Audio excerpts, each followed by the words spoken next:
evening and welcome to the November 22nd, 2021 meeting of the Roseville Independent Redistricting Commission. The meeting is called to order. Clerk, will you call the roll? Borowiak? Here. Cuthbertson? Here. Frank? Here. Griffiths? Here. Ludwig? Here. McPhail? Here. O'Keefe? Here. Sweeney? Here. Wagner? Here. Waldrop? Here. Willoughby. Here. Commission alternates Donor, she's absent, and Commissioner Kuhn. Here. Let's see, alternate Slaughter is absent, and for the record, alternate Krafka has resigned. All right, thank you. Commissioner McPhail, would you lead us in the Pledge of Allegiance? Oh, all right.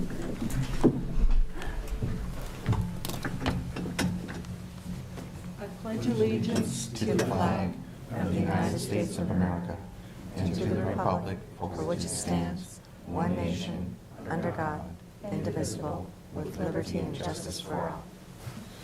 Thank you.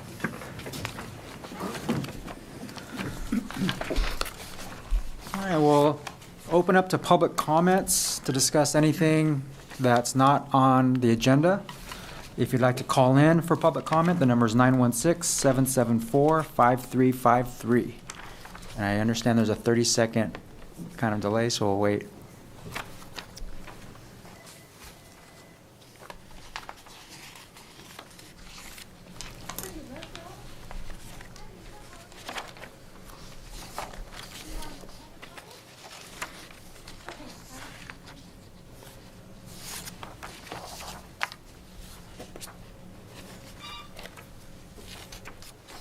Good evening, you may make your comments now.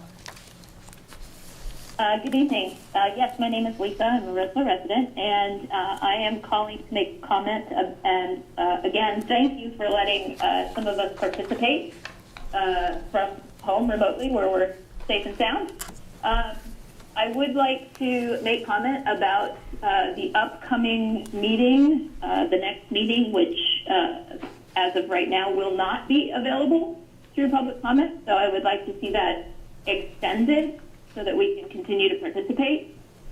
And lastly, the on-site location meetings that will be taking place, I'd like to see those at a minimum recorded for transparency so that those meetings that can't be attended by everyone, we can watch those meetings and see what transpires at each of those meetings. But I would like to see them broadcasted from those other locations.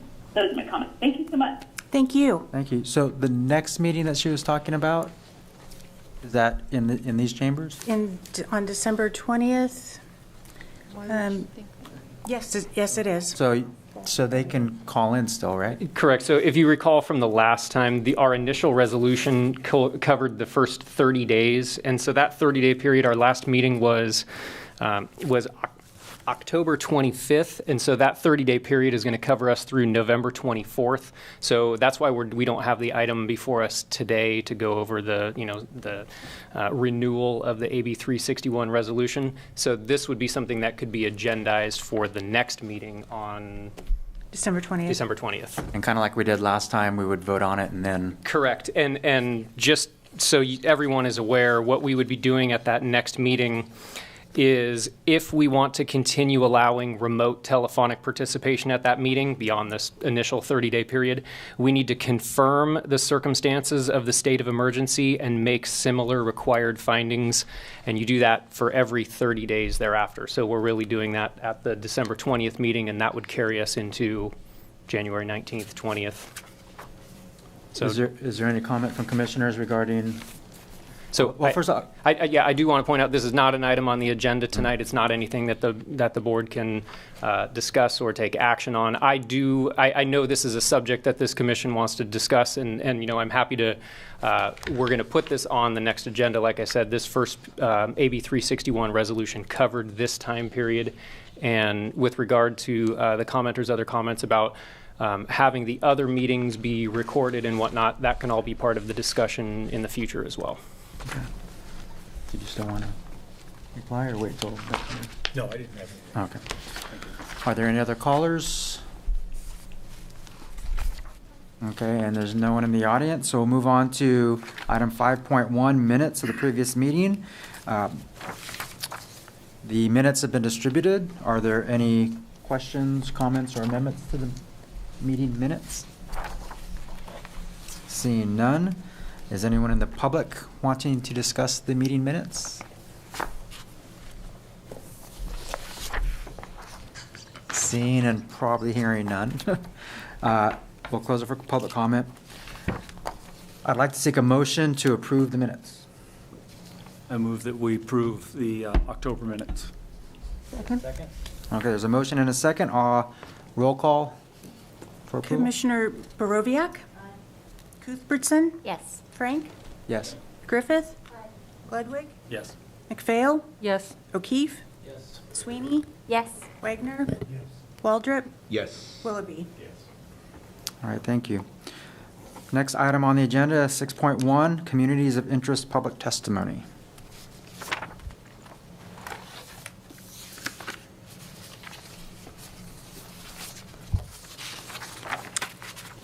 Well, Chair, Frank is going to inquire if there are any members of the public who wish to provide their input on communities of interest. Okay. Seeing none in the audience, if anyone would like to call in at 916-774-5353 to discuss item 6.1, Communities of Interest.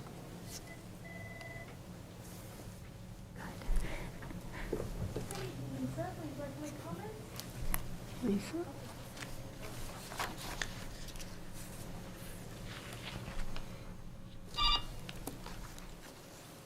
You may make your comments now. Hi, thank you. Lisa again. I just wanted to make a public comment. I noticed that some of these maps are not including, there are several that do include the area with Old Roseville, but there is an area off of Atlantic Street, and there's an area near the Roseville High School that in some of the maps is not included in a particular area. And it's the streets between Tahoe Avenue and Emerald Avenue. They go north towards the Roseville High School, as well as the community of interest for Old Roseville, keeping that together, area that should go all the way over to include the Harding Boulevard area. And I noticed in some of the maps that area has been divided with the Blue District, which is District 1, I believe. So I just wanted to make those comments to make sure that those stay together in that area. Thank you. Thank you. Thank you. Any other callers? All right, we'll close public comment on that item. Helen, is this your? There's no presentation on our part. It's just a matter of receiving public input. Can I ask a question? Sure. So I noticed that we've only gotten a couple filled out forms of the communities of interest. And I'd love to kind of know, if there's anything we can be doing to help get more submissions, or if we can understand where those are being pushed out. I know the mailers went out about meetings, but are we doing a big push to get this form? Where is this form available right now? It's available on the website, and it's not just that form. A person could take a napkin and draw on it if they like and submit it. It doesn't have to be just that form. As a community of interest? Yeah.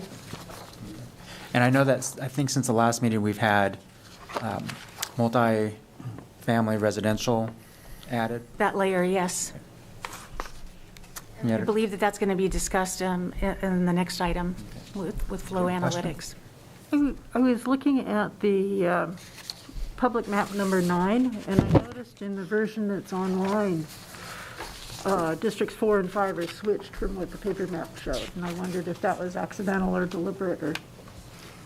Well, again, we'll probably be discussing that when we look at the Okay. map Yeah, I wasn't- submissions, but I think when people submit a map, they can number the districts Yeah, and it's any way just, they want. it was different, it was numbered differently in the staff analysis than it was in the public map, was all I noticed. Well, and so maybe just for anyone who is viewing after the fact or at home, we did get, since the last meeting, 2 submissions. One echoing a lot of what we just heard on the phone from Lisa about Roseville's oldest neighborhoods. So that seems to be important. And then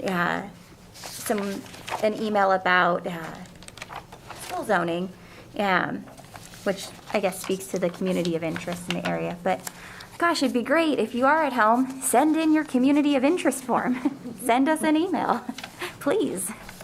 If they have a community of interest that's not already Yeah. adopted, right? Oh, but it would even be nice to know if there is one.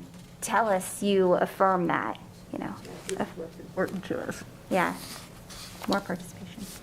All right, so moving on to item 6.2, public map submissions analysis. My question under the same, under the proper item, I guess is when my. Well, I believe that we're expecting to hear from Flow Analytics and for them to review and cover what we've received so far. Thank you. I'm getting a little bit of an echo here. I think that has gone away. Thank you very much. Okay.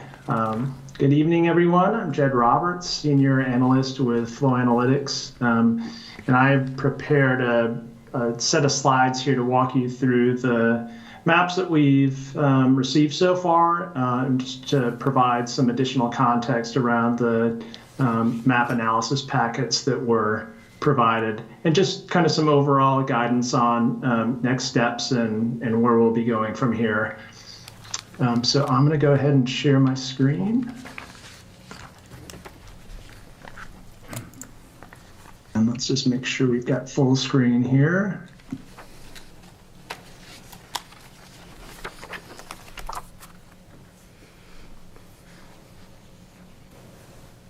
All right, again, thank you very much for joining us tonight. And I'm going to just remind folks of our redistricting timeline here. So as we speak, the public continues to submit maps and communities of interest for us to consider. The IRC will be meeting on December 20th to select draft plans to publish for broad public consideration. And that's really to serve as the discussion pieces for a series of 6 public hearings in January for the commission to take comments on draft plans and to continue to consider any community of interest testimony. During that period in January, the commission will have the opportunity to revise those draft plans in response to what you're hearing from the public. And then on January 24th, that is when we're scheduled to have the adoption of the final plan. So just some reminders on our redistricting criteria. So I see some folks have been using the district scenario modeler and are familiar with the fact that our census blocks are the smallest geographic units that we're working with. Secondly, the districts must be relatively equal in size, less than that 10% total deviation from the ideal population of 29,594 per district. Our districts must be contiguous. They cannot hop over other districts. Our communities of interest should be maintained. Again, that's an area where we rely on the public to tell us what those areas are, and also just use existing administrative boundaries that are available. The district should follow existing governmental lines, which goes part and parcel with what I just mentioned. And then finally, districts should be kept compact. And in the Fair Map statute, it is stated as nearby areas of population are not bypassed in favor of more distant populations. And so on to public map submissions. So far, we have received 15 maps from 9 individuals. In your packet, there are summary statistics for public map submissions as of November 16th. We did get one more, I believe, either earlier today or yesterday that is not included, and we have not worked up the statistics on that one yet. But it is available on the map gallery. I just want to note that map 4 was rescinded by the author and map 5 was a duplicate. And so that's why you're seeing that discontinuous numbering kind of early in the map series there.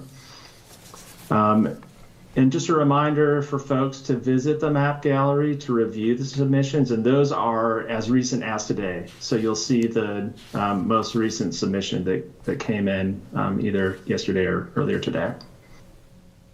And just a reminder that this update here is for informational purposes only. We are asking that no action be taken by the commission in response to this. So I'm going to walk folks now through the map summary statistics and the different elements that are within the packet, so folks are sure to have an understanding of that. So highlighted right up at the top is, of course, our ideal population criterion. You see the ideal population and the overall range between the different districts. And we've got those color coordinated as sort of, if you're below 5, that's in sort of the very good zone. 5 to 10% is acceptable, and above 10% is not acceptable under legal requirements. And then next to the ideal population criterion, you see the population and deviation per district here. And for folks that are interested in calculating that overall range shown on the left side there, all you do is you find the highest percentage above the ideal population and the lowest percentage below. You kind of add those together to get your overall deviation. So in this case, looking at -4 and 4.2, and there's a little rounding on this one. So it's actually, the rounding will get you 8.3% there.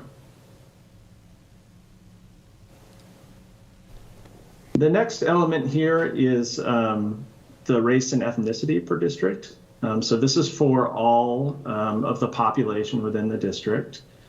And you just get a breakdown there across the information that is provided by the census for our different races and ethnicities. The next element is citizens of voting age population. And so I just want to note here that the Fair Maps Act requires that we report on this as we're evaluating maps. CVAP, as it's known, is the basis for determining if a majority-minority district should be either preserved or established. And just as you can kind of see here from just the breakdown of this particular map, there is not sufficient population of a minority to establish that majority-minority district. But that, I just want folks to understand that that's why you continue to see that in the map summary statistics. It is a requirement of the Fair Maps Act to show that. Jed, what would be the threshold to determine whether it's majority-minority district or not? Yeah, it tends to be above 45% or so, because there may also be race and ethnicities that vote in block to get above that majority, above the 50% mark. So that's typically what we see, about 45% or so is when we start to see that. Thank you.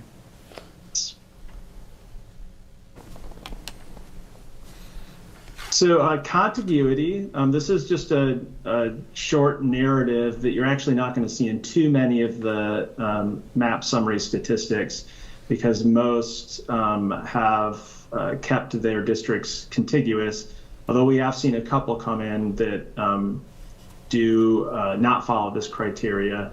I will say that those are usually pretty small changes that could be made if the commission was interested in seeing at least the concept of that map moving forward, those could be cleaned up relatively quickly. But you'll see it show up in here as, are all the district contiguous? No, and then it will list any district that is not contiguous. And I just wanted to comment a little bit on this specific to Roseville, and what we know is mentioned in city code, I believe, around contiguity considerations and just railroads and highways. And I just want to be really clear about some constraints that we've got here. So the population east of I-80 here, and that is kind of the red outlined area that's labeled 33,754.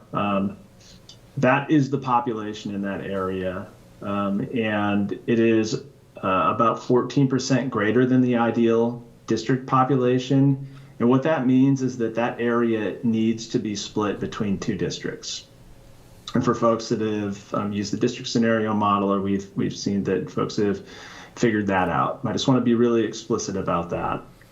Another area that is between the highway and railroad is this population that's kind of wedged between I-80 and southeast of the railroad that runs through downtown.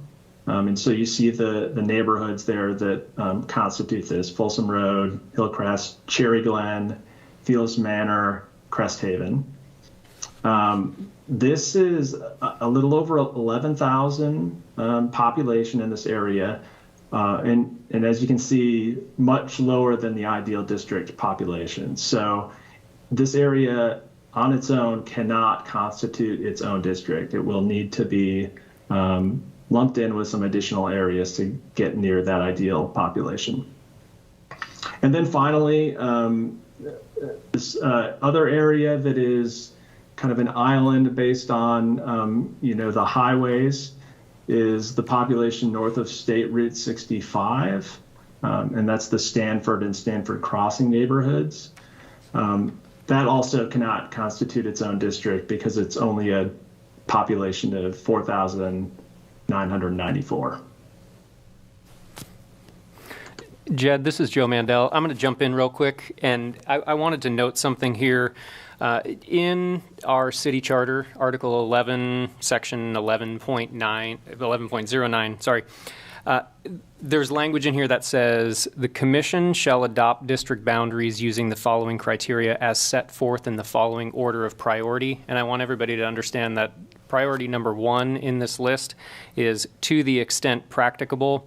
Council districts shall be geographically contiguous, like what Jed is talking about. But then there is language in here that specifically says areas that are separated by a rail yard or a highway are not contiguous. So that's something that we specifically have in our city charter, calling out areas that are separated by a rail yard or a highway are not contiguous. So the qualifier at the beginning of that entire paragraph is to the extent practicable. Council districts shall be geographically contiguous, but I would like you to understand that and think of that in the order of priority when we're drawing these maps, because it goes looking down the order, geographically contiguous, and then you start looking at the geographical integrity of the neighborhood, where we start looking at communities of interest and things like that, and then you look at easily identifiable boundaries and roadways and stuff like that. So consider that in your order of priority as we go through this entire analysis as well, because if something splits the highway or splits the railroad, that is not what is called for in the charter, and so there should be a to the extent practicable explanation for that. And also just to clarify, it's not the railroad, but the rail yard. The rail yard, yes, I'm sorry, the rail yard or a highway, yes. So like train tracks would Correct. not necessarily fall under that, but the rail yard itself. In speaking with the commissioners that drew up the charter review commissioners, that was the intent. Okay. That it was, because there's no way to cross the UP rail yard. Right. Whereas the railroad tracks, there are roads and bridges that you can, I see. and I see. underpasses. Okay. And there's railroads that go north-south, not just the one here. Right. Okay. That's all I have, Jed. Thank you.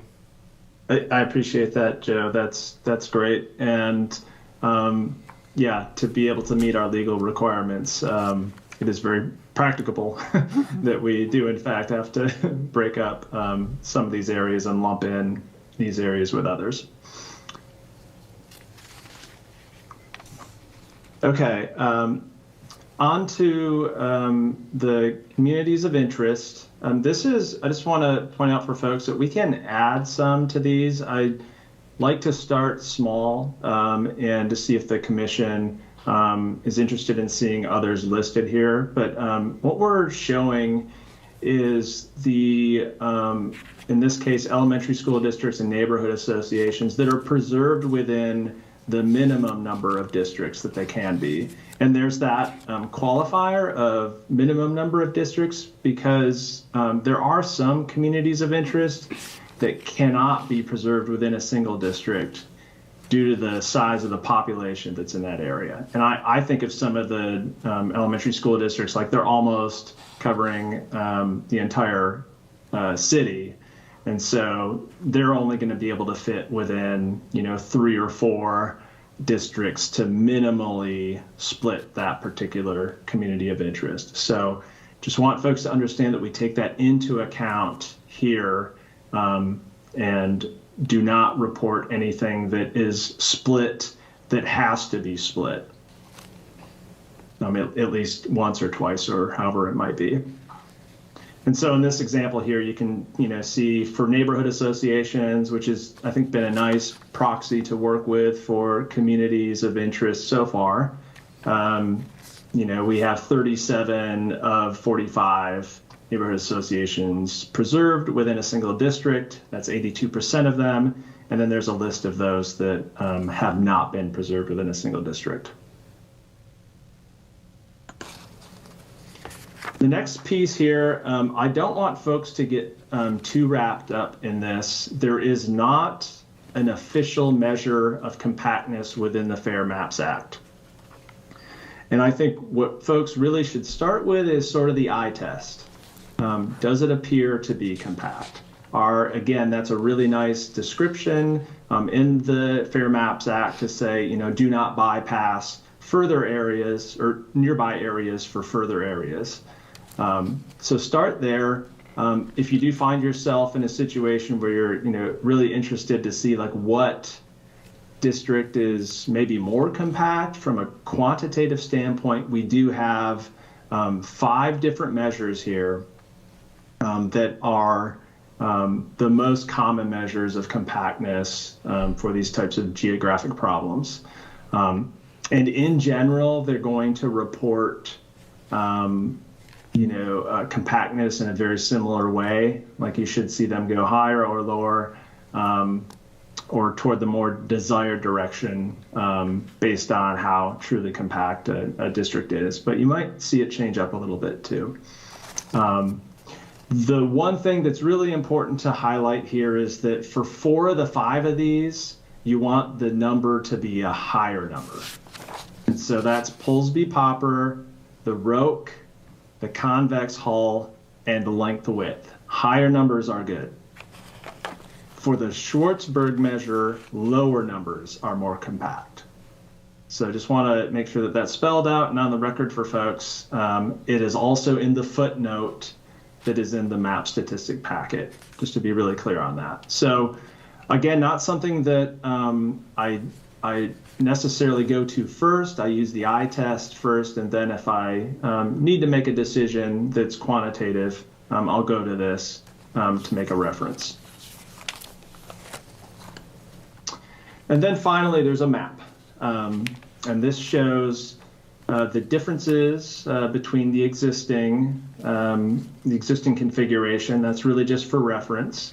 There is no requirement to map these, according to the existing configurations, but we do want to show that. And I did hear the question regarding assignment of the different district numbers.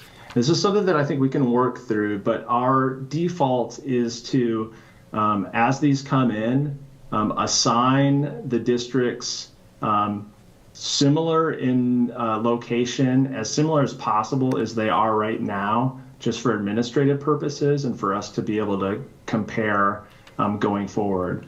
I believe it was Public Map 9 that I could have seen kind of going either way with the assignment of 4 versus 5. I think in the end it overlapped more with 5. And so that's just something that we're trying to be consistent with. So we're apples to apples as much as can be. And going forward, if we need to discuss a different arrangement of the numbers, I would defer to city staff as to, how we would go about doing that, if that's something that we should be considering through this process. So now I'm going to jump into the public map submissions themselves, and I'm going to show you a series of maps that highlight the common themes that we saw as these came in. So the first here is just starting with District 1. We saw that this area in the southeast of the city was always in District 1 in all the public map submissions that we saw. So this includes the neighborhoods of Sierra Gardens, Meadow Oaks, Kirby Ranch, Maydew, South Kirby, and Johnson Ranch. So always in District 1, either all or most of those neighborhoods. So those are so far showing as kind of the core of District 1, if you want to think about it that way. District 2, a little bit of a smaller area here, but all of the public map submissions had Folsom Road, Los Cerritos, and Roseville Heights neighborhoods. At least the majority or most of those neighborhoods have fallen into District 2. For District 3, we saw Stanford Crossing, Industrial Area East, and Highland Reserve constituting the core of that district. District 4, we saw quite a bit more play between different neighborhoods going into different areas or different districts, but the one constant there was Pleasant Grove being assigned to District 4. And then finally, District 5, we saw that West Park was always a part of District 5 based on this. And again, this was based on the arrangement of districts that I had just mentioned, with kind of starting from District 1 in the southeast to District 5 in the northwest. And now I'm going to just touch on some of the swing areas that we saw. And there are areas that you see flipping between 1 or 2 districts. There are areas that you see flipping between multiple districts, more than 2 districts. So I just want to give folks a sense of those areas that are really in play so far as the map submissions we've seen. And so just to start with kind of a swing area between District 1 and 2, we saw that areas of Cherry Glen, Hillcrest, Eels Manor, Crest Haven, and Kirby-side, they're showing up in either of those districts. Then we see the swing area between 1 and 2, and that's the Stone Ridge, Lead Hill, Olympus Point, and the northern area of Johnson Ranch, between those 2 districts. Between 1 and 2 or between 1 and 3? The last one you just did. Yeah, that's between 1 and 3. And also, just to point out, I'm trying to highlight these in consistent colors. So kind of a blue for District 1. It's gold color for District 3. And then District 2, between District 2 and District 3, we see kind of this area north of downtown, areas of Sierra Vista, Caseburg, Kingswood, Galleria, Creekside, Harding, Diamond Oaks, and Folsom Road. They're showing up in either 2 or 3. Between 2 or 4, this is kind of down in the southwest part of, just southwest of downtown, areas of the Vineyard and Hilltop Circle neighborhoods. we've seen show up in both District 2 and District 4. Between District 3 or District 4, that Campus Oaks, Quail Glen those two neighborhoods tended to show up in either of those. Then we get into some of the more complex areas here that were showing up in 3 different districts in the maps that we saw. So this is really the area south of Sun City, Quail Glen, the Foothills Junction area, and Wood Creek Oaks. We saw 2 and 4 covering Foothills Junction. We saw areas of Wood Creek Oaks showing up in 2, 4, and 5. And we actually saw District 2 going as far west as Junction West in one of the map submissions. And then another area that's between 3 districts here is Blue Oaks, Sun City, and Quail Glen. We've seen those assigned to District 3, District 4, and District 5. And then the area that we've seen assigned to District 4 or District 5, that's really most of the western neighborhoods, except for West Park, as I mentioned, is really kind of been assigned to District 5 only. But most of them have been in play on kind of either side of District 4 or District 5.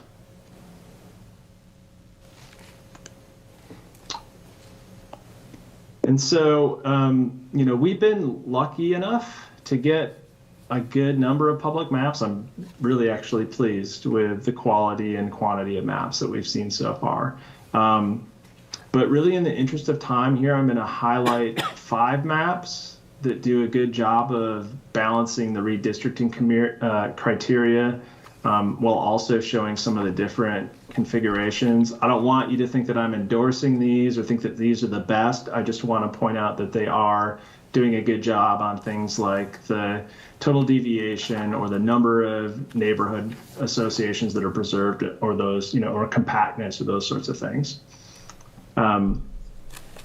So public map 15, that's the one that so far has done the best job of preserving neighborhoods at 98%. I think that's all but one neighborhood was preserved in a single district. And it shows good compactness as well, and an acceptable population deviation at 8.3. Public maps number 6 and 12, they also do a very good job of preserving neighborhoods. You see them up in the either upper 80s or low 90%. And they show very good compactness as well, while achieving pretty low population deviation, at least relative to what we have seen come in at 6.3% and 7.3% respectively. Public maps 11 and 14, they also do a very good job of preserving neighborhoods while achieving relatively low population deviation. And again, you see those are at the lowest end, really 6.1 and 6.3 of what we've seen that have been able to, again, do a good job of preserving those neighborhoods. But what you do see in both 11 and 14 is that District 4 in particular is a bit less compact in those scenarios. And I think this starts to highlight a little bit what you can see as you're trying to do the best job you can with respect to minimizing that total deviation, but also trying to do your best to preserve communities of interest. There's a little bit of a push-pull there where as you preserve more communities of interest, you might need to give ground when it comes to that population deviation. Just want to point out that public maps 10 and 13, they actually don't meet the minimum population deviation requirement. So those, as is, they cannot move forward. And there were, as I mentioned, several maps that had just some small issues with contiguity, but those could be, like I mentioned, easily resolved. So with that, I'm just going to bring up each of these maps in just in sequential order here. So public map 6, again, good compactness with this, with a relatively low deviation. And it does a good job of preserving those neighborhoods. You see 91% of the neighborhoods are preserved. One thing I do want to point out, and I know this is going to be of interest to the commission moving forward here, is just understanding that District 5, that area is going to grow. And so how can you set yourself up for, if you're going to have some deviation, are you going to have it in an area where you're expecting to see more growth? So that is negative deviation, right? Like below the 29,000 mark. And in this particular one, there's not really that room for District 5 to grow over time and still maintain balance with areas that we're expecting to grow at a slower rate. So public map 11, this has the lowest total deviation of the maps that I'm highlighting here, and is able to, again, preserve many of the neighborhoods at 89% there. This one aligns to school districts, which is why you see that District 4 is not quite as compact.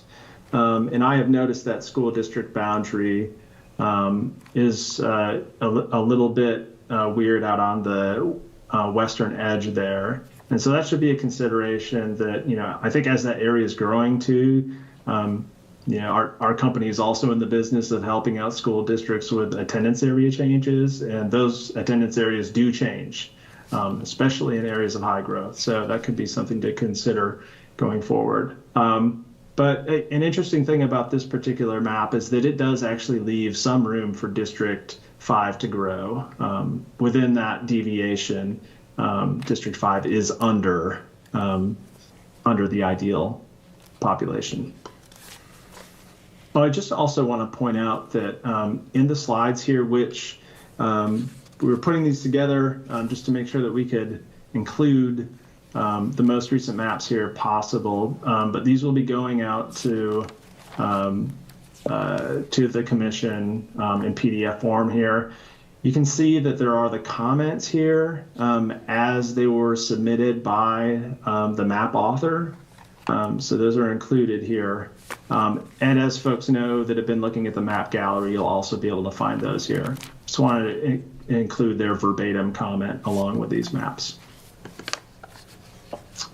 And then public map 12, very good compactness with this one. And you can kind of see that with your eye, and relatively low deviation compared to some of the others that we see that do a good job of preserving those neighborhoods. You see this map at 96%. It's a little bit higher total deviation than map 6 and 11. And again, as I mentioned, when you're trying to preserve those neighborhoods, you might have to give way on that total deviation. And for this particular map, there's not much room for District 5 to grow. Let's see. So public map number 14. This has that same relatively low total deviation as map 6, and also does a good job of preserving neighborhoods over 90%. You see that District 4 is more elongated, less compact there, and also has not as much room for District 5 to grow. And then finally, public map number 15 here. This is the one that has done the best job of preserving neighborhoods. But you see it's on the higher end of total deviation. It is fairly compact, I would call it. And it gives District 5 a little bit of room to grow in this particular case.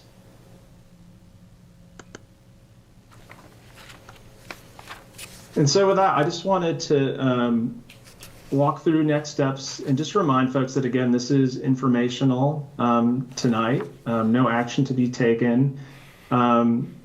But moving forward, as we're thinking about December 20th, the commission continues to review the public map submissions that are coming in.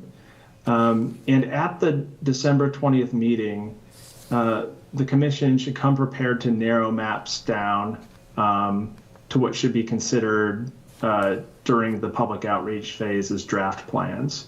And those will be officially published as draft plans on the city's website. And that will be broadcast to the public that those are available for review. I think ideally we'd like to get to somewhere in the 3 to 5 map range. That gives folks options to consider without too many maps to be able to digest. And really our advice here is to, try to select those draft plans that contrast the key issues that the commission's wrestling with. Some of those configurations of, which neighborhoods or which areas need to be in which districts. If you can identify those maps that show those differences, that becomes really helpful for getting public feedback. So you can show some of the end members that you're considering. And I just want to really drive home that the draft plans, they are not set in stone. Just because they've been published as draft plans does not mean that one of them needs to be adopted as the final plan as is. Those can be changed in response to public input up until the adoption meeting of January 24th. And so with that, that concludes my slide deck, and I'm happy to answer any questions. All right, thank you, Jed, very much. Are there any members of the public who would like to speak on this presentation? There's none in the audience. We'll see if anybody calls in.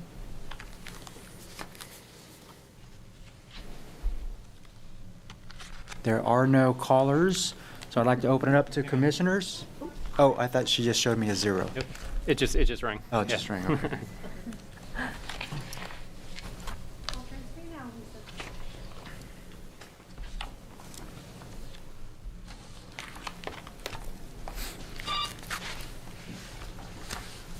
Good evening. You may make your comments now. Hello? Hello. You may make your comments. Thank you. Is there a chance that you could put map 15 back up on the screen?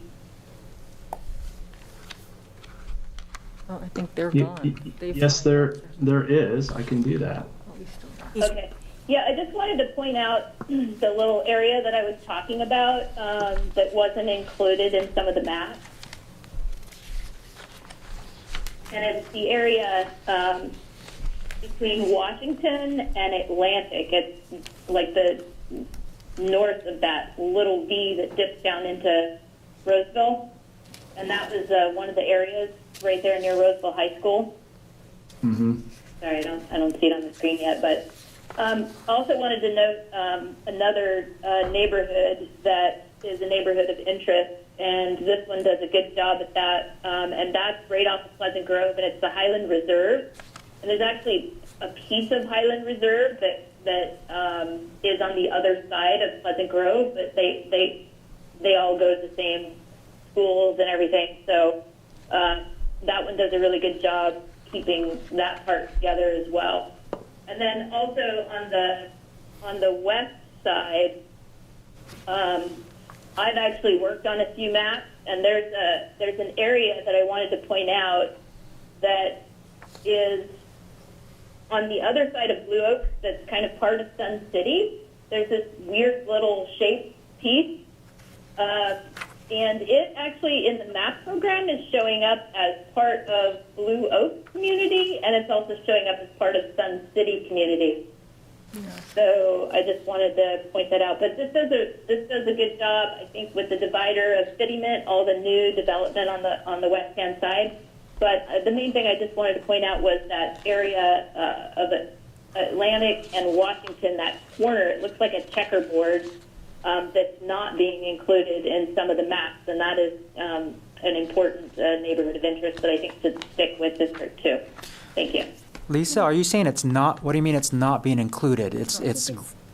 Or it's not, or are you saying it's not being included with?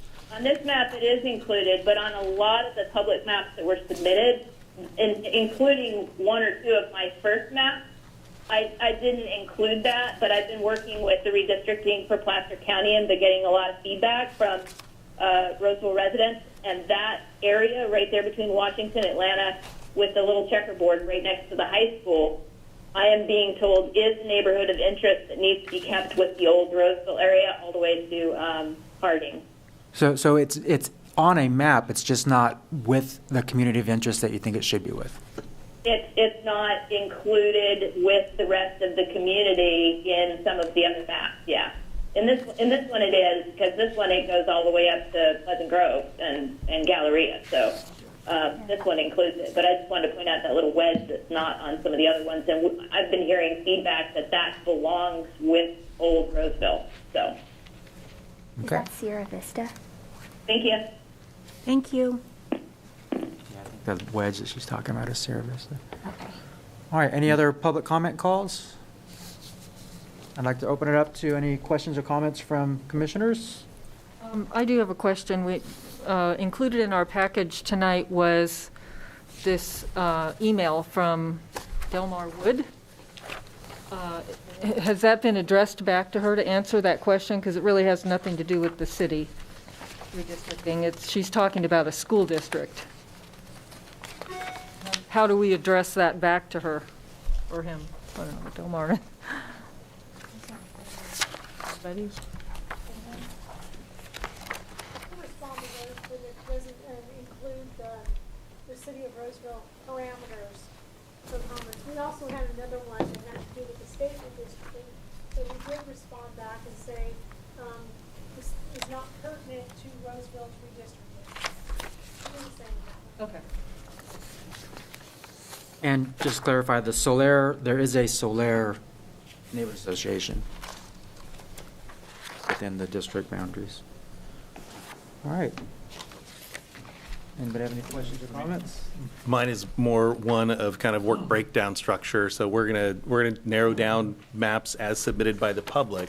Will we have opportunity then to, as a commission, whittle away at the finer points on a map or particular set of maps where we then come to the 99% solution submitted by the public, and we tweak it so that it makes, in our estimation, the map to be adopted? Or is this purely elements from the public that we take and rank and pick? Jed, can you kind of walk us through the December 20th meeting a little bit more in terms of what we'll actually be doing? And Right, yeah, thanks, Chair Frank. So I will be giving an updated version of this presentation with new maps that have come in. You will also receive a packet of the map summary statistics for those new maps that come in. And at that point, in conjunction with city staff, kind of, in the meetings that we have between this, we'll start to work through what are, some of the different themes that we're seeing.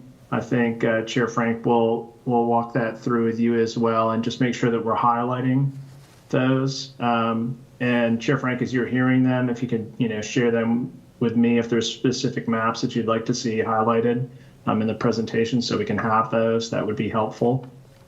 And I think what it really will be is a discussion amongst the commission about maps that they would like to see move forward.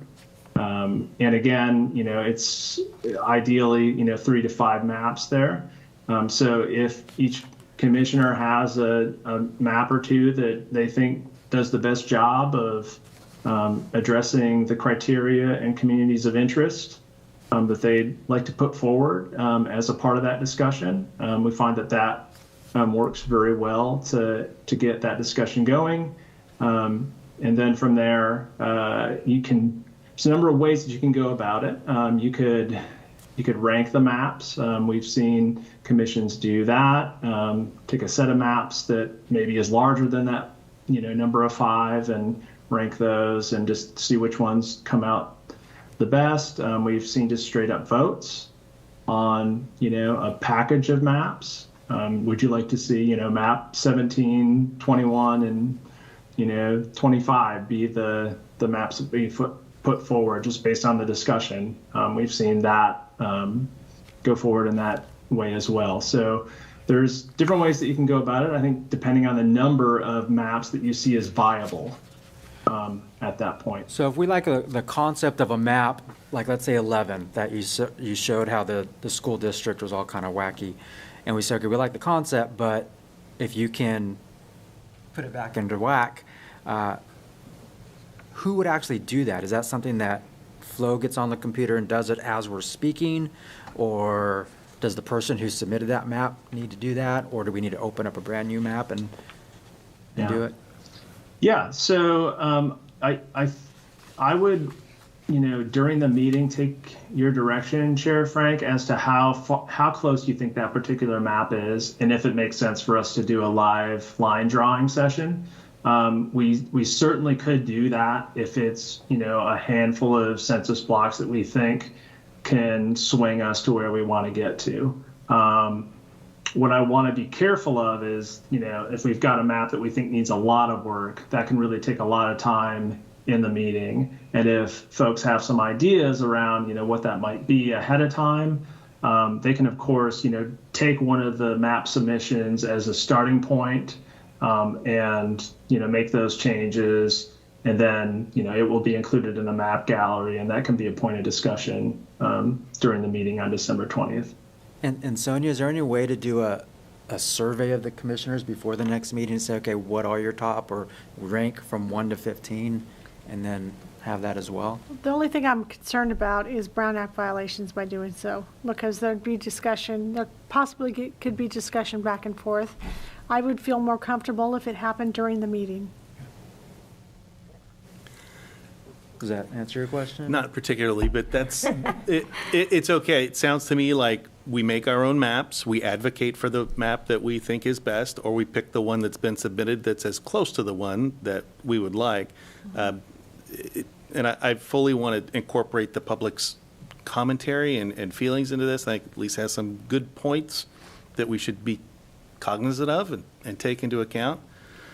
Is there a map out there that meets that? Or would it be this commission that could say, if we just drew that squiggly line around here, could we do that? And from my perspective, it sounds like a working session.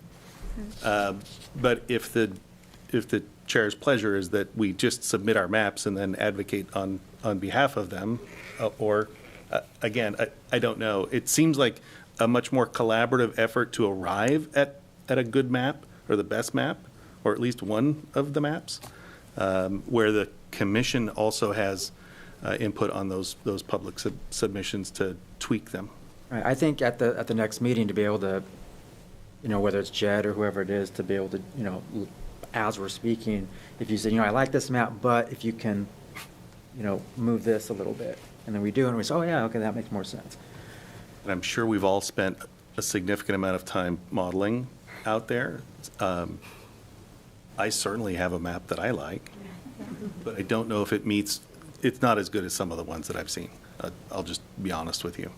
I am curious. That a map that is not even one of the 15, or not one of the ones that he showed us tonight? Oh, I didn't submit my map for that. It was sad.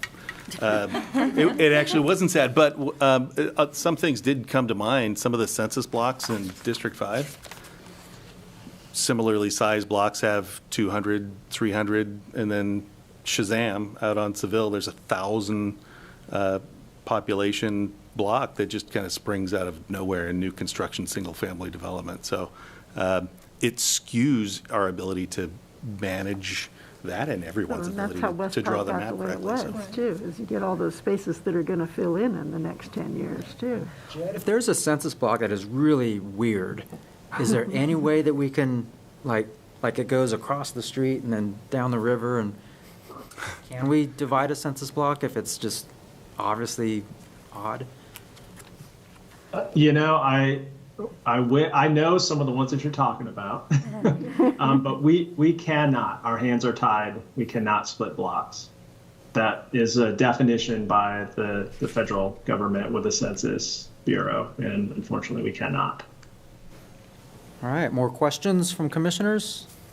If we are going to come to the next meeting with we've reviewed them individually and we're maybe going to come up with our favorites, I think since we're all members of Roseville, we all live here, we all know a little bit more about certain areas than others, that maybe if each one of us want to talk a little bit about the unique things about our area and why you think certain things should be a certain way, that it might bring a little more clarity to some of the maps.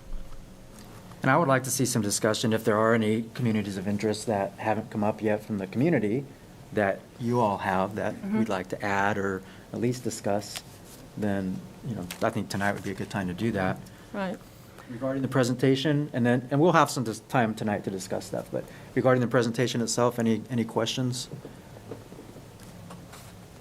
I wonder if the next presentation, when we dive into some of those swing areas and the differences, I don't know if it's possible to include like a little carve out that just talks about the population in those. I know you did on that one with the contiguity and the railroad and freeways. I loved that. And so when we're talking about like when we were looking at that V on some of the maps, okay, how many are in Sierra Vista? So then when we start to actually look at it, sometimes having the population numbers easily available, since we don't all have our computers up. Absolutely. Yeah, that's easy to put together and perhaps maybe as a piece of information in between meetings, just a breakdown of population by each of the neighborhoods. Yeah. And also, just so you know, at the last Arcona meeting, Sierra Vista Neighborhood Association voted to change their name to Historic Sierra Vista Neighborhood Association. Because there's a development called Sierra Vista now that has nothing to do with the neighborhood association. So I don't know if you make those changes or if you don't.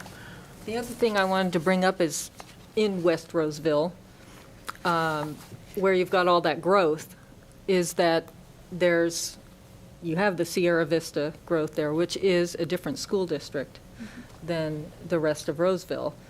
So that's the center school district, which that's going to be growing just as fast as what's just north of it. So by splitting that into two districts, you have the growth in two districts instead of all in one, which if you throw everything on the west in one district, that's all of the growth is happening in one district. But if you split it into two, then they're both growing a little bit. We're not going to get any growth on the east side, District 1. There's no open land there that I'm aware of. So, if you have higher numbers there now and a little bit lower numbers in 4 and 5, they're using those two districts, that's where the growth is at.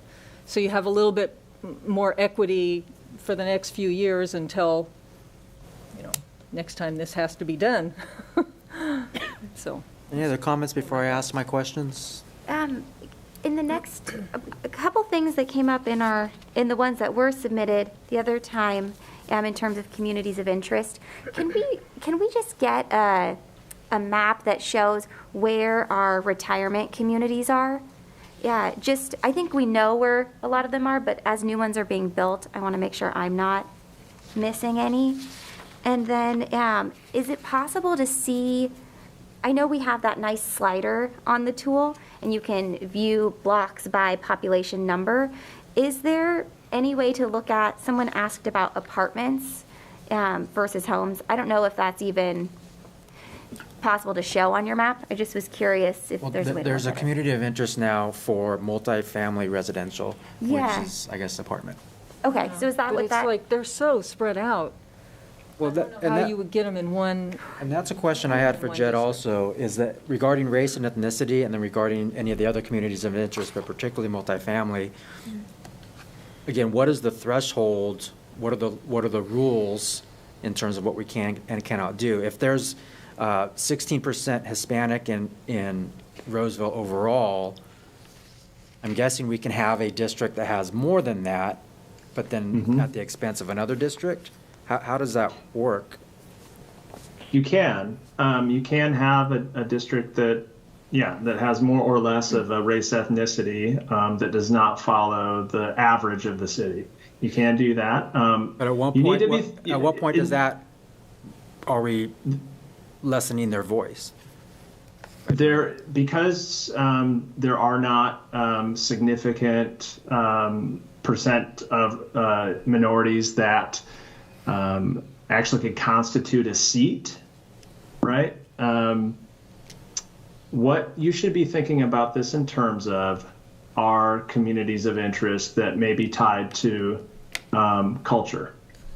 Because from a legal standpoint, unless you're in a place where you need to be creating or preserving majority minority seat, race ethnicity should not be one of the primary factors that you're considering as you're drawing your districts. And I know that it seems confusing because it's all over the map statistics that you're seeing, right? But that is a requirement of the Fair Maps Act to show that.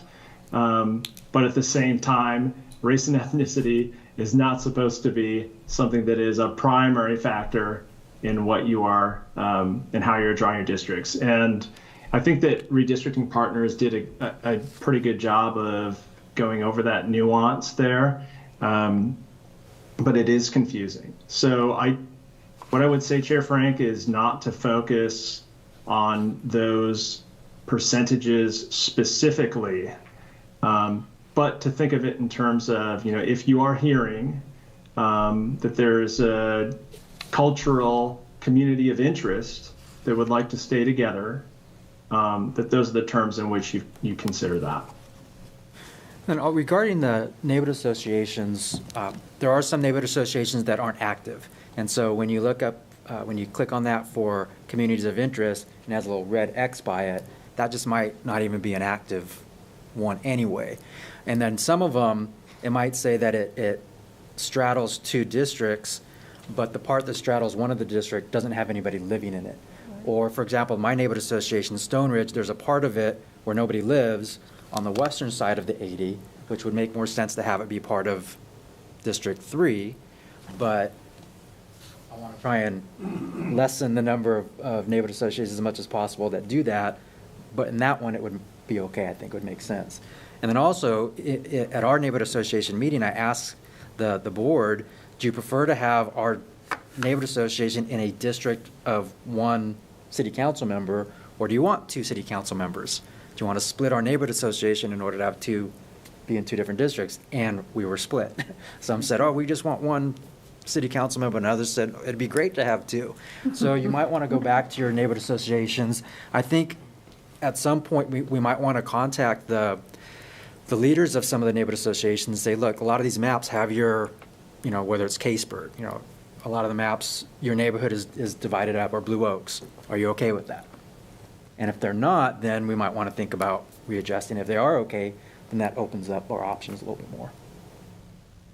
I brought this up at the Caseburg Kingswood Neighborhood Association meeting, just what you're saying.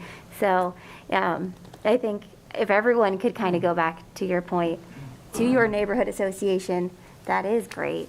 What did they say at that? So in general, they wanted to look at the maps more, but we were split up because we were marked as an inactive neighborhood association last time. So we've organized since then and started a neighborhood association because we didn't like being split up. I mean, we've had city council members come to our meetings and not necessarily know what was happening in our area because one lives in East Roseville, the other lives in West Roseville. Nobody knew about a light change on our street, so sometimes it depends on the compactness with that division. Do you guys have some maps that you generally like more? Like if we were to vote tonight, I mean, do you feel comfortable with some of them? Or are you like, there's 15 really bad maps? Or Do you mind if I did just like a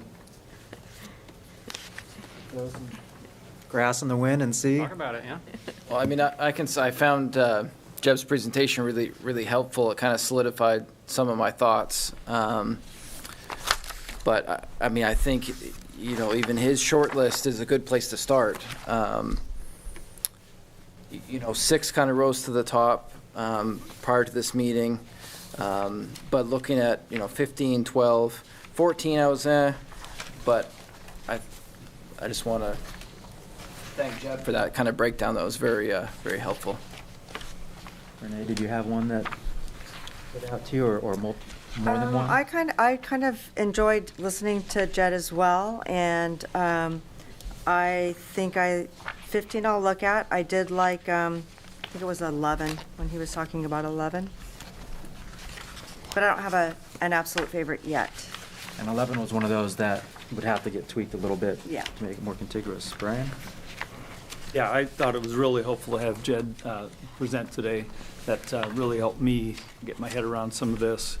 And yeah, I've got a few maps in here that I thought really were well thought out and are at the very least good place to start. Holly? You haven't? Yeah, I liked 15 and 6, but I'm not ready to commit yet. I think I want to take it home and spend some time with it before we come back together.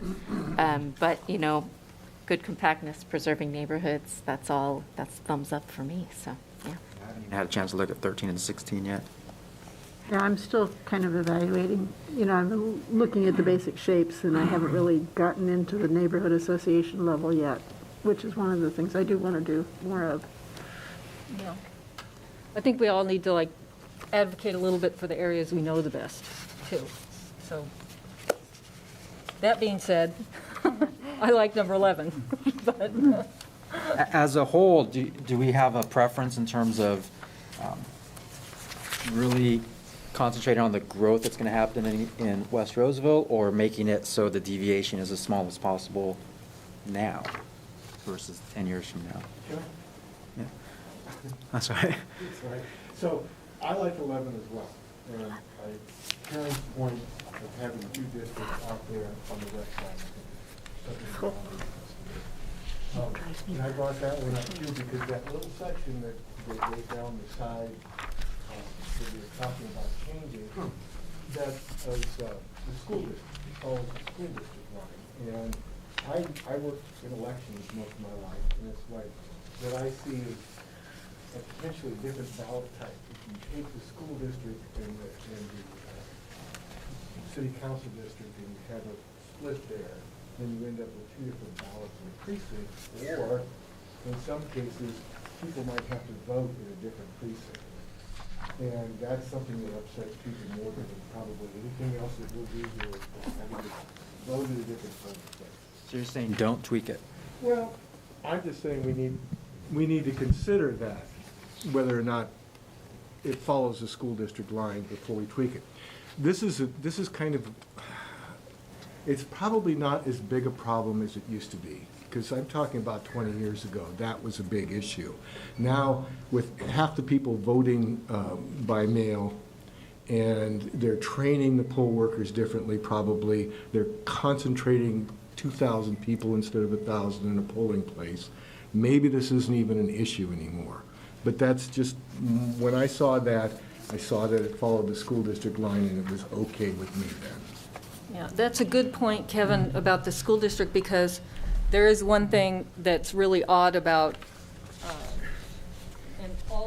I think virtually all of these say there's a problem with splitting up Dry Creek District, and that's because half of Sun City is in Dry Creek District, even though there's no students there, and half is in Roseville. Okay. So it's like, well, what's more important, keeping Sun City together as a unit, or splitting it where the school district is when it doesn't really matter to those folks like it would for everyone else? So to me, it was more important to keep them together, but you're right, it would cause balloting problems, Right. potentially. Probably. But it is a very, it's, They're a- all used to voting in one big polling place at Right. this point now. so, Right, yeah. We don't want to break down. I that. too worked in the polls last time, and they sent people from there over to Gotcha, yeah.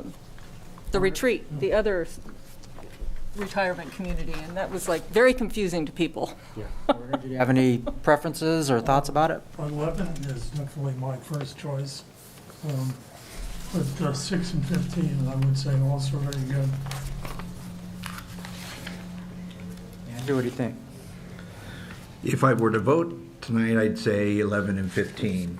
But I also want to look at the school districts and the growth potential.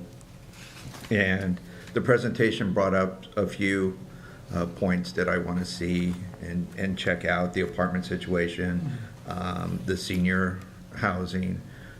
Those are issues I did not put as a priority on these maps. Yeah, we officially asked for senior housing to be a community of interest. We did. So that's Well, in there, or is it in most the of it is Dropbox? in District 5 on most of these maps, because you have Sun City, you've got the retreat, Right. which is in West Park, West. and now you've got the far end of Pleasant Grove Boulevard that's got an over 55. The only really large development that is not included in there, as far as I know, on at least West Roseville, is the Eschaton. But that's so far east, there would be no way to include it with the rest of District 5 without cutting out another piece of it. Yeah, I think the community of interest, which we have heard the least about, is somewhat a priority. And which is that? Yeah, it's, well, the school districts, number one, to me, is an important thing. I don't know about how many seniors had input or what their thoughts are. Even the race, I know it's not a priority, but it seems that everybody has a spot, but then we have continuity issues. So I think these are the best so far, but we still have till December 6th to get some more maps in and maybe some more tweaking. So I'd like to take a look at it. I don't want to vote on it. I know we can't vote on it tonight, but It's kind of brainstorming, getting an idea. yeah, just to, Warren, you had more to add? I was just going to say there's a couple neighborhoods that have no residents. Industrial Yeah. East, I think, is one. Galleria, Creekside, and I think even the Lead Hill neighborhoods, they're all commercial. There's no residents in those. I mean, just a minor point of clarification. Are those communities of interest, business corridors? I don't know. Is that, I guess it would be, I mean, And it'd be they hard- don't have voters per se, but they still have Voters could people be who anywhere. would give input to their representation. yeah, personally, I think another important community of interest would be the historic district. Been a part of that personally. There's been a lot of debate about tearing down all these historic buildings for new developments. And I don't think people want that much of a change in the historic district. But then on the outlying areas, they're very commercial and they're new and they don't care as much about the historic area. But there's neighborhoods like historic Sierra Vista, and they care a lot. And so they need to be together, I believe. So which one of those maps looks like it preserves that best? Can you, Ooh. I think they all kind of addressed it. I mean, because you can look at the difference between 1 and 2 and say, well, they're kind of similar, but the little V there Yeah. dips down lower in one than the other. Is number That- 1 better than number 2 for preserving that? Yeah, that's where the tweaking would have to Right. occur. So I don't think there's a perfect map yet. And then again, do you want to have a larger block that has one city council member, or Right. a block that can talk to two city council members that have a political need to listen to those? Yeah, and also the growth potential. That's why I like 11, is that it divides District 5, and it also takes the historic district out of District 5, which I think played a part in the historic district outcomes recently. How far would you say the historic district goes? Like down Main Street to? Like the Cerritos neighborhood. To Junction, or to? Basically, it's, What is Foothill? yeah, Main Street, all the way to Roseville High School. But then westward to Foothills? Just about at 2 foothills, but it's more of Kingsburg the Elementary School. older, yeah, exactly, the older homes, original Roseville. I don't know if you could call it original, it's changed a few times, but. Yeah, I saw We got a great answer from someone defining that. So historic Sierra Vista is bound by the railroad tracks along Vernon with 2 railroad crossings impacting access. Railroad tracks as they head south and then west under the Sierra Strait Bridge to Washington Boulevard, Sierra View Country Club property, the Cemetery Greenbelt, which is home to wildlife, and the Roseville High School campus. So that's a pretty good, good definition of it. And Thank the you, rail Glenda. yard. The rail yard is very, a big part of the historic district, but I don't think we want, well, I don't know. The traffic impacts that can occur if there's a lot of tearing down and building up, multi-family housing units like they did on Main Street. I didn't think it was a good idea then. I don't think it's a good idea now, but I think that as far as a community of interest, that's an important one. Do we have a historical society in Roseville? Yes. Chair Frank, I need to remind you, we do have a phone call right now. Oh, Okay. I thought we'd closed public comment, though. Oh, Are we still open to They it? hung up? They hung up. Okay, they hung up. I'm sorry. That's okay. I just wanted to let you know. Okay. The people are calling in as you're discussing things. Oh, good. Did we have several calls? This one. Can they call back? Call back. So, have any of you heard from people regarding, I know it's not supposed to be considered, or, it's one of the lowest things that we can consider, but in terms of incumbency in these maps, is that? Well, I think the only District 2 and District 4 are up for election this coming year. So. Can I jump in and just note in our charter, commission shall not consider place of residence of any individual, including any incumbent, in the creation of a map. So not something that we're supposed to consider when drawing final maps. Any thoughts, questions? I have a question about that. And I don't want to get in any kind of trouble that way, but if we're to look at this without looking at the incumbents or who's up for election and things, what happens if our final map has 2 city council members in the same district? Then they'll have to choose. We've considered that. So, again, I don't know where they live, so I can't tell you, but if we're drawing the lines. And they have to live in the district that they represent currently, Correct. right? Yeah, so there may Right. be a interim period where that doesn't, right, so as far as how this works for incumbents and then when a new map is adopted, so again, Article 11 of our city charter. This is section 11.11 regarding incumbents. The term of office of any council member who has been elected and whose term of office has not expired shall not be affected by any change in the boundaries of the district from which the council member was elected. Accordingly, upon any redistricting pursuant to the provisions of this article, each incumbent council member will continue during the remainder of the council member's term to represent the electoral district to which the council member was elected prior to such redistricting. So you could have two members in one district. Then they'd have to run against each other if they wanted to try again. Well, Or they'd have to sit out a term in order to run again. Or move. Yes. All right. So we'll close out 6.2.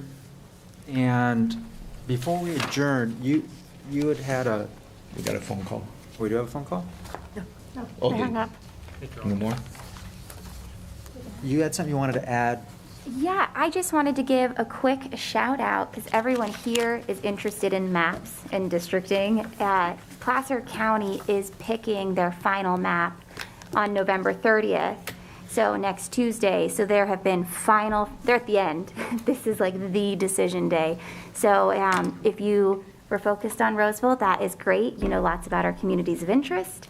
Anyone watching at home or here should totally comment because there's a lot of implications for Roseville. So there's a public map that's been generated called the hybrid map, and then there's a couple staff-created maps.